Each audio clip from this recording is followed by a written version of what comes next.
Halo, selamat datang kembali di sesi kita. Hari ini kita mau bongkar satu sumber yang menarik banget. Ini dari buku Unshakable karya Tony Robbins. Yap, buku yang cukup fenomenal ya. Betul, kita akan fokus nih ke bab 2, judulnya cukup bikin penasaran. Musim dingin akan tiba, tapi kapan?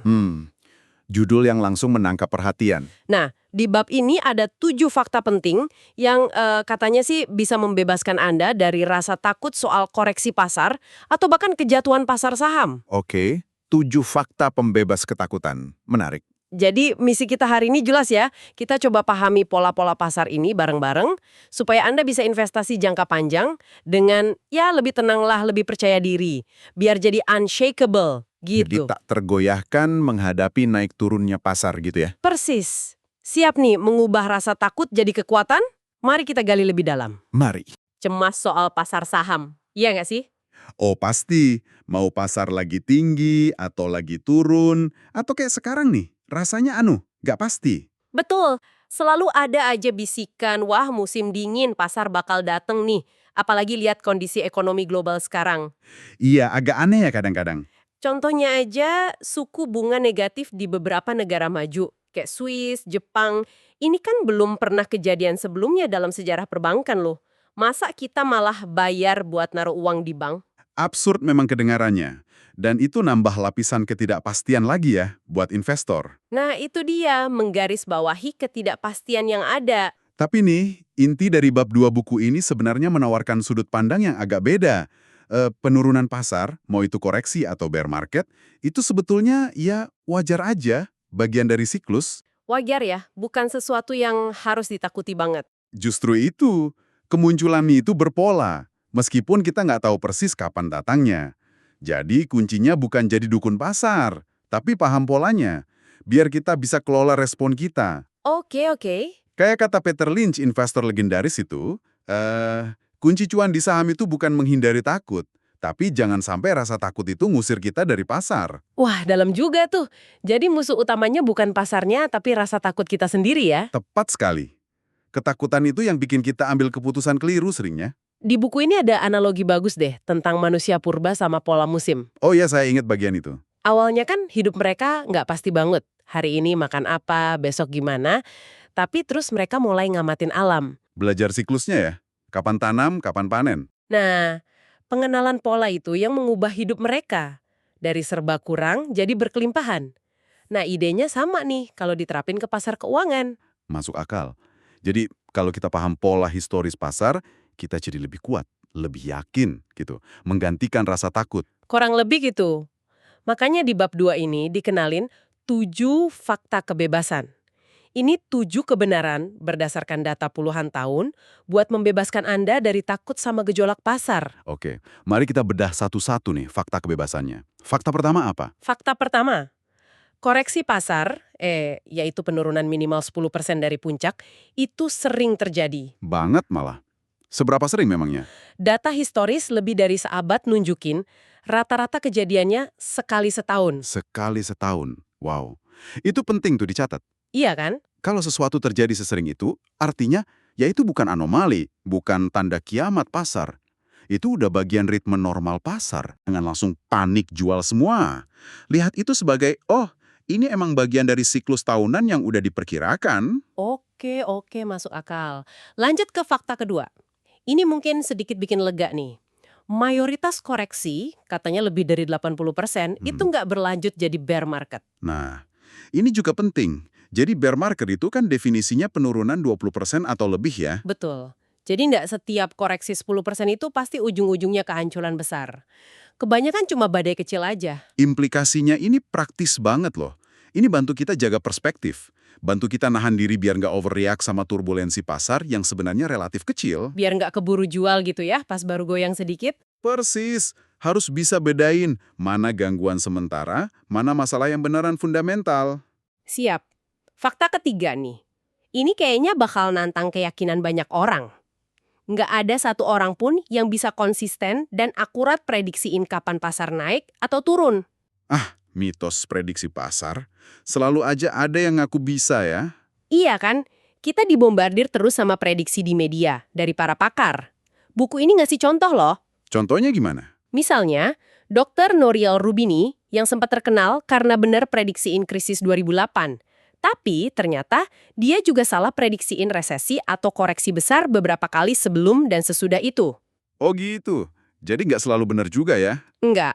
Bahkan di buku ada grafik. Katanya sih ada 33 prediksi gagal dari berbagai ahli. Intinya ya, susah banget, hampir mustahil lah meramal pasar secara konsisten. Justru karena prediksi itu susah, makanya kita harus fokus ke hal yang bisa kita kontrol. Itu intinya. Apa aja tuh yang bisa kita kontrol? Ya, strategi investasi Anda, biaya-biaya yang keluar, diversifikasi portofolio Anda, dan yang paling penting, perilaku Anda sendiri. Gimana Anda nanggepin gejolak pasar? Investor hebat itu nggak main tebak-tebakan. Mereka bangun sistem ya. Betul, mereka bangun sistem dan disiplin biar bisa sukses jangka panjang, apapun yang terjadi di pasar. Oke, itu clear. Sekarang fakta keempat. Ini kayaknya kabar baik. Pasar saham itu punya kecenderungan kuat buat naik dalam jangka panjang. Meskipun ya banyak turunnya juga di jangka pendek. Nah, ini dia pegangannya, jangka panjangnya. Datanya gini, antara 1980 sampai akhir 2015, indeks S&P 500, itu kan indeks acuan global ya. Iya, 500 perusahaan terbesar AS. Nah, indeks itu rata-rata ngalamin penurunan di tengah tahun intra-year drop sebesar 14,2%. Lumayan kan? Lumayan dalam itu, 14% lebih. Tapi, dalam periode 36 tahun itu, pasarnya malah tutup tahun dengan hasil positif sebanyak 27 kali. Itu sekitar 75% waktunya loh. Wow. Jadi meskipun di tengah jalan sempat turun dalam, kebanyakan akhir tahunnya tetap hijau ya. Di buku ada grafik happy endings kan yang nunjukin ini. Iya, ada. Visualisasinya jelas banget. Tren naik jangka panjang ini bukan sulap, bukan sihir ya. Ada alasannya. Pertumbuhan ekonomi, inovasi, produktivitas, itu semua motornya. Pasar udah lewat banyak krisis juga kan sebenarnya? Banget. Perang dunia, pandemi, krisis finansial 2008, serangan 911. Tapi ya itu, secara historis selalu nemu jalan buat pulih dan bikin rekor baru lagi. Kayak kata Warren Buffett lah, bertaruh melawan kemajuan ekonomi jangka panjang itu jarang banget menang. Ada daya tahan yang luar biasa di pasar. Oke, jadi jangka panjangnya optimis ya. Tapi kan ada juga tuh bear market, musim dingin yang lebih dalam yang nakutin itu. Fakta kelima ngebahas ini. Bear market penurunan 20% lebih. Gimana faktanya? Secara historis, bear market itu terjadi kira-kira tiap 3-5 tahun sekali. Oh, segitu seringnya. Data dari 1900 sampai 2015 nunjukin ada 34 bear market. Rata-rata hampir tiap 3 tahun tuh. Kalau dipersempit abis Perang Dunia Kedua, sejak 1946 sampai 2015 ada 14 kali. Rata-rata jadi tiap 5 tahun. Oke, jadi antara 3-5 tahun sekali kita mesti siap mental buat ngadepin penurunan dalam ya. Ya, rata-rata penurunannya sekitar 33%. Dan lebih dari sepertiganya itu turunnya lebih dari 40%. Angka ini kedengarannya ngeri sih, jujur aja. Ya iyalah, ngeri. Jack Bogle, pendiri Vanguard, itu pernah ngaku kok, dia aja nggak nyaman banget pas pasar anjlok 50%. Sampai mesti baca ulang tulisannya sendiri biar inget buat tetap di jalur, stay the course. Wah, sekelas beliau aja gitu ya. Tapi, justru karena kita tahu frekuensi historisnya ini, kita jadi bisa siap-siap, siap mental. Kita jadi paham, musim dingin yang parah ini ya bagian siklus, bukan kejadian aneh yang ujuk-ujuk datang. Kayak kata Mark Twain ya, sejarah nggak berulang, tapi sering berirama. Nah, itu dia. Tahu ritmenya, bikin kita bisa bersiap, bukan malah kaget terus panik. Pemahaman soal bear market ini nyambung ke fakta keenam. Ini kayaknya inti harapan di tengah takut. Bear market itu selalu, setidaknya dalam sejarah pasar AS sampai sekarang, diikutin sama bull market. Pasar bergairah lagi. Selalu ya, tanpa kecuali. Sejauh ini dalam sejarah AS iya. Periode pesimis banget itu akhirnya selalu ganti jadi optimis. Di buku ada grafik From Bear to Bull. Itu nunjukin polanya ya. Contoh paling jelas, titik terendah pasar Maret 2009. Abis itu apa? S&P 500 loncat 69,5% cuma dalam setahun. Itu awal dari salah satu bull market terpanjang loh. Secara psikologis ini menarik banget. Pas di dasar bear market, berita kan jelek semua. Sentimen negatif abis. Tapi justru di situ peluang terbesarnya muncul buat investor jangka panjang yang berani. Kayak filosofi Buffett, serakah saat orang lain takut. Betul. Data indeks kepercayaan konsumen aja nunjukin gitu kok. Bull market sering mulai pas kepercayaan publik lagi rendah-rendahnya. Optimisme lahir dari pesimisme. Tapi tetap harus ingat diversifikasi juga kan? Contohnya Jepang. Penting banget. Pengalaman Jepang pasca 1989 itu pengingat bagus banget soal pentingnya diversifikasi global. Jangan taruh semua telur di satu keranjang. Tapi gimana kita bisa yakin nih, pola pembalikan ini bakal terus terjadi, apalagi dengan ketidakpastian baru zaman sekarang? Pertanyaan bagus itu. Tentu aja nggak ada jaminan 100% masa depan bakal sama persis kayak masa lalu. Tapi, fundamental di balik pemulihan pasar, kayak keinginan manusia buat maju, inovasi, pertumbuhan populasi, efisiensi, itu cenderung tetap ada. Jadi fokusnya bukan nebak kapan baliknya ya? Lebih ke memahami bahwa pembalikan itu bagian dari pola historis dan punya strategi plus nyali buat tetap investasi atau malah nambah pas sentimen lagi jelek banget, bukan malah ikut panik. Dan itu nyambung banget ke fakta ketujuh. Ini mungkin argumen terkuat buat nggak coba-coba timing the market ya, keluar masuk pasar. Apa tuh fakta ketujuh? Bahaya terbesar buat hasil investasi jangka panjang Anda itu bukan ngalamin penurunan pasar, tapi malah nggak ada di dalam pasar pas pemulihan terbaik terjadi. Wah, maksudnya gimana? Data di buku ini bikin kaget. Kalau Anda investasi di S&P 500 antara 1996-2015, tapi kelewatan cuma 10 hari perdagangan terbaik, Cuma 10 hari? iya 10 hari aja, hasil tahunan Anda kepangkas separuh, dari 8,2% jadi 4,1%. Separuh? Gara-gara kelewatan 10 hari? Iya, kalau kelewatan 20 hari terbaik, hasilnya anjlok jadi 2,1%. Kalau kelewatan 30 hari terbaik, hasil investasi Anda jadi 0, habis. Astaga. Ini penting banget buat dipahami.